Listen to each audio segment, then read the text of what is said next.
Hi, this is Robbie again. Last night they announced the Sony a99, and while I'm really interested in upgrading, going to a full-frame sensor, but the a99 I can't justify. I've been looking at the specs, going over them, and it's just not really that big of an upgrade over my a77. I had this pre-ordered from the day it was announced. When I got it, I really liked it. There's a bunch of improvements they can make with firmware really easily, so I'm hoping they will. But with the a99, it feels like it's a step backwards in a few kind of important ways. So here's my little rant about comparing the two and trying to justify the purchase, which I haven't been able to do. First of all, it's a 24 megapixel sensor, a77, a99, same exact megapixel count, which megapixels aren't super important for most situations, but I do a ton of studio work, so for me it is. Photography is the primary use of this camera. I mean, 99% photography, video maybe 1%, and it has no bearing on my purchase decisions. So a lot of the video features that the a99 can provide are slightly improved over the a77, but just barely, and not worth it in my opinion. So being that it has a 24 megapixel sensor and the sensor size is substantially larger, it should have better ISO capabilities, so cleaner images, which will be cool. That's a much needed improvement. And I haven't been able to find information about it, but they better be able to allow the a99's video ISO to go above 1600, because the a77, that's a limitation that none of the other alphas seem to have, and it's really a hindrance. The only time I've ever used videos tend to be in low light, and that's a real problem. So on to one of the missing features, something I can't believe they left out of the a99. There's no pop-up flash. And while I've never used the flash on people directly, I use it to trigger other lights. So now with the a99, you're going to need to buy a speed light to put on top of your camera just to trigger your other wireless remote speed lights.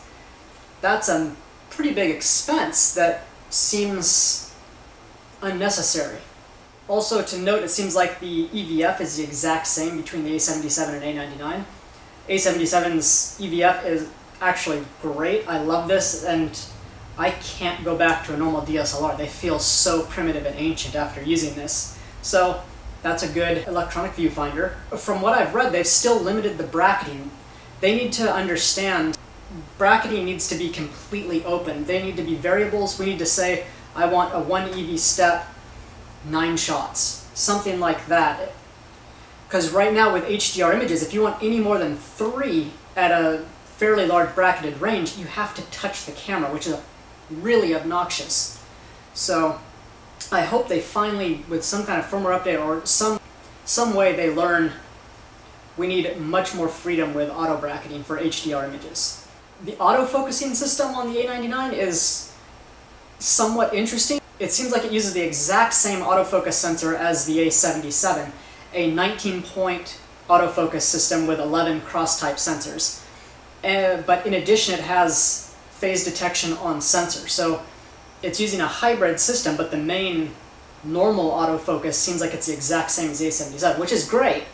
But it's kind of strange that they didn't improve that or didn't give it a couple of double cross-type sensors or whatnot. And it seems like it's really limited to the middle of the frame to figure out how to widen those sensors out.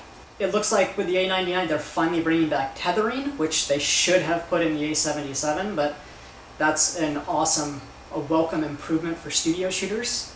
Okay, so where it seems like it went backwards, a99 is a 24 megapixel sensor, a77 is a 24 megapixel sensor.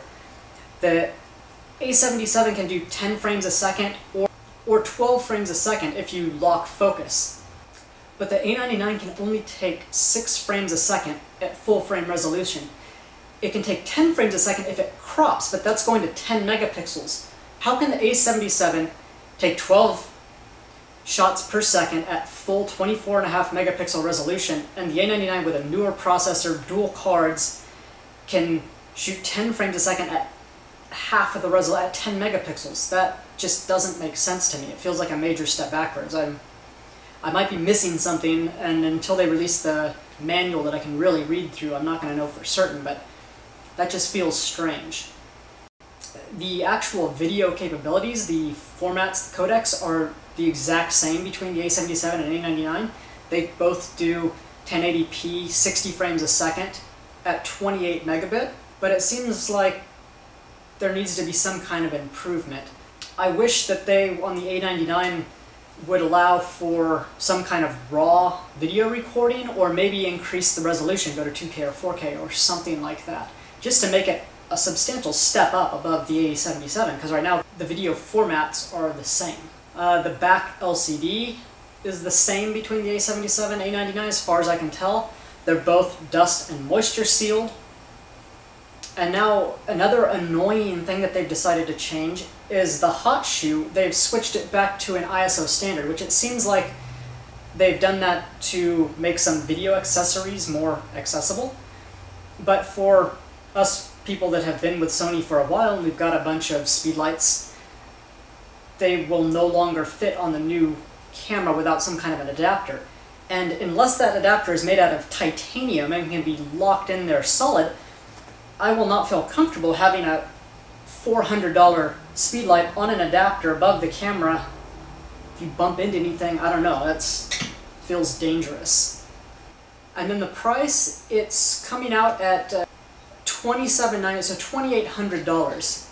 A77 is $1,300, so more than twice as much for a full-frame sensor and very little else in terms of major improvements, it feels like. I would love to get my hands on an a99 to actually take it out in the field and test it out, but that's probably not going to happen. I've heard some rumors that Sony will be coming out with a photographer-centric camera next year, something that uses the Nikon D800 sensor, because that is a Sony sensor, the 36 megapixel amazing sensor that's basically blowing everything else out of the water. If Sony decides to release an SLT with that sensor and some other photographer-centric improvements next year, I'm absolutely going to get that camera. I'll be pre-ordering it day one. So I know this will stir up some controversy. Let me know what your opinions are about the a77 versus the a99. If there's some huge improvement between the two that I've just missed, please leave a comment below and let me know. Thanks.